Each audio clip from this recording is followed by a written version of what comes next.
Hello everyone, अगर आपको मेरा ये वीडियो पसंद आया तो इस वीडियो को लाइक कीजिएगा, इसको ज़्यादा से ज़्यादा शेयर कीजिएगा और मेरे चैनल को सब्सक्राइब कीजिएगा। हेलो एवरीवन, आज जो मैं अपना वीडियो स्टार्ट करने जा रही हूँ वो सेक्शन 29 जो इंडियन पार्टनरशिप एक्ट है उसके पर ये पर्टिकुलर वीडियो बना रही हूँ और इसके अंदर मैं सेक्शन 29 के बारे में डिस्कस करूँगी। तो लेट्स स्टार्ट द वीडियो। सबसे पहले सेक्शन 29 के बारे में जो बात बताई गई है वो ये है कि इसका टाइटल क्या है। इसका टाइटल है राइट्स ऑफ ट्रांसफरी और ए पार्टनर्स इंटरेस्ट। मतलब इसके अंदर भागीदार के हित के अंतरिति के अधिकार बता रखे हैं। इसके अंदर वो राइट्स दे रखे हैं जो ट्रांसफरी के हैं या फिर कोई ऐसे कोई पार्टनर के इंटरेस्ट के है। पार्टनर्स के जो इंटरेस्ट है उसके क्या क्या राइट है, मतलब भागीदार के हित के जो अंतरिति है उनके क्या अधिकार है वो इसके अंदर बता रखे हैं सेक्शन 29 के अंदर। तो और सबसे पहले जो सेक्शन 29 के अंदर बात बता रखी है वो ये बता रखी है कि अगर कोई पार्टनर है वो क्या कर सकता है, वो अपना इंटरेस्ट जो है फर्म में वो ट्रांसफर कर सकता है। और वो कैसे कर सकता है, वो एब्सोल्यूट भी कर सकता है, वो मॉर्गेज के थ्रू भी कर सकता है और वो क्रिएट करके जो भी चार्ज है उस इंटरेस्ट के ऊपर वो क्रिएट करके भी वो अपने इंटरेस्ट जो है उस पर्टिकुलर उस फर्म के अंदर वो पार्टनर ट्रांसफर कर सकता है अपने इंटरेस्ट।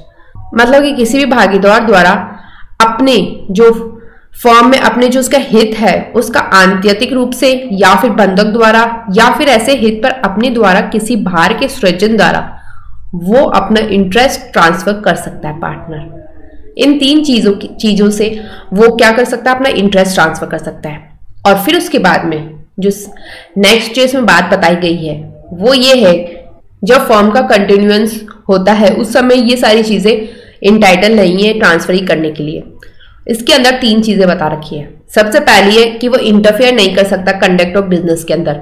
जो ट्रांसफरी है वो किसी भी बिजनेस के कंडक्ट के अंदर इंटरफेयर नहीं कर सकता। फिर है कि वो रिक्वायर करना किसी भी अकाउंट को, वो अकाउंट भी नहीं ले सकता।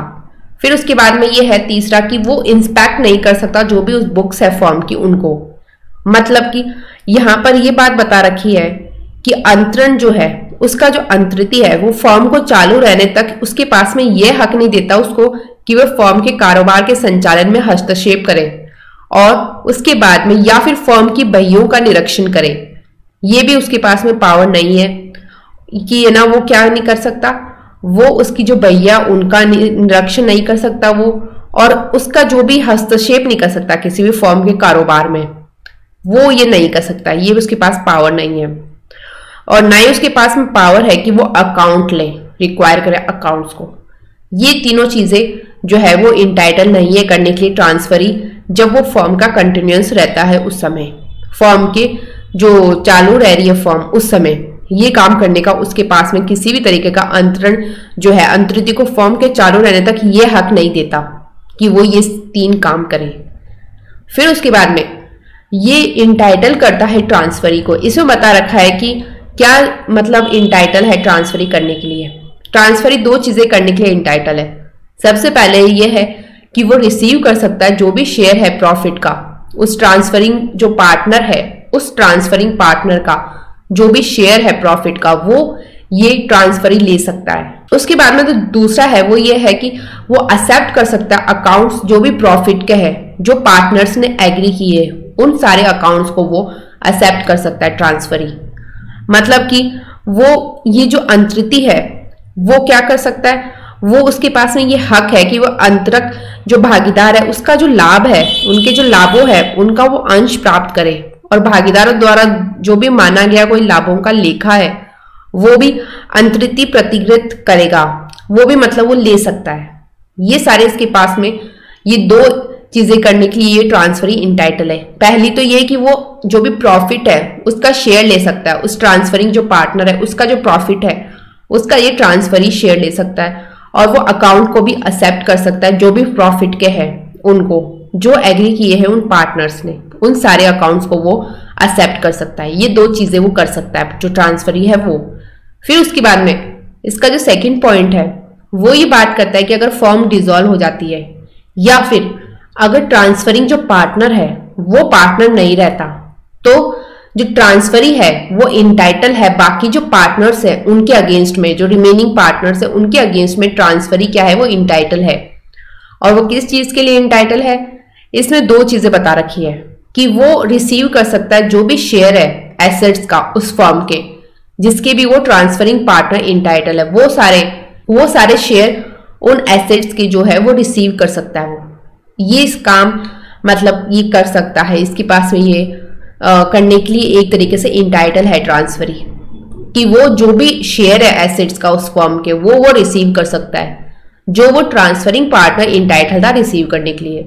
और मतलब कि अगर असर्टेन करना उस शेयर को, तो वो अकाउंट भी मतलब उसमें ना ले सकता है, और वो जिस दिन वो डेट ऑफ डिसोल्यूशन है उस दिन से उस पर्टिकुलर जो शेयर है उसको असर्टेन करने के लिए जो अकाउंट है वो भी वो एक तरीके से देख सकता है, जो भी डेट ऑफ डिसोल्यूशन है उस दिन से। मतलब कि इसमें दे रखा है कि अगर कोई फर्म है वो विघटित कर दी जाती है, या फिर अंतरक जो भागीदार है वो भागीदार नहीं रह जाता, तो अंतरिति जो है शेष भागीदारों के मुकाबले फर्म की जो आस्तियों है उनमें से वह अंश जिसका जो अंतरक भागीदार हकदार है पाने का, और इसे प्रयोजन से कि उस अंश को अभिनिश्चित किए जाए, फर्म के विघटन होने की तारीख से लेखा लेने का भी उसका पास अधिकार है।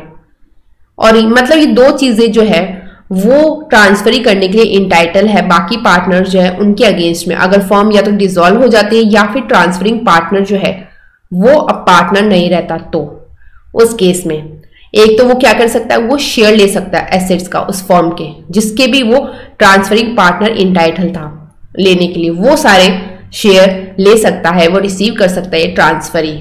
और असर्टेन करने के लिए उस शेयर को वो अकाउंट भी ले सकता है जिस दिन डिसॉल्व हुआ है वो, मतलब जो भी डेट है डिसोल्यूशन की उस फर्म की उस दिन से वो जो भी शेयर है उनको असर्टेन करने के लिए अकाउंट भी ले सकता है। ये जो ट्रांसफरी है वो ये काम करने के लिए इंटाइटल है।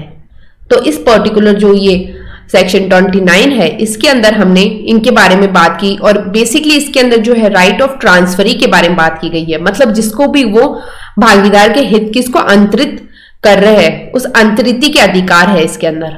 और इसका सेक्शन 29 का जो टाइटल है वो भी इंपॉर्टेंट है, और अंदर का जो इसका मैटर है वो भी इसका पर्टिकुलर जो है इस सेक्शन का वो इंपॉर्टेंट है। और बाद का जो इसके बाद के जो सेक्शंस है वो मैं अपने नेक्स्ट वीडियो में कवर करूंगी। अगर आपको मेरे इस वीडियो से कुछ भी अच्छा सीखने को मिला तो मेरे इस वीडियो को लाइक कीजिएगा, इसे ज़्यादा से ज़्यादा शेयर कीजिएगा और मेरे चैनल को सब्सक्राइब कीजिएगा। Thank you and stay tuned.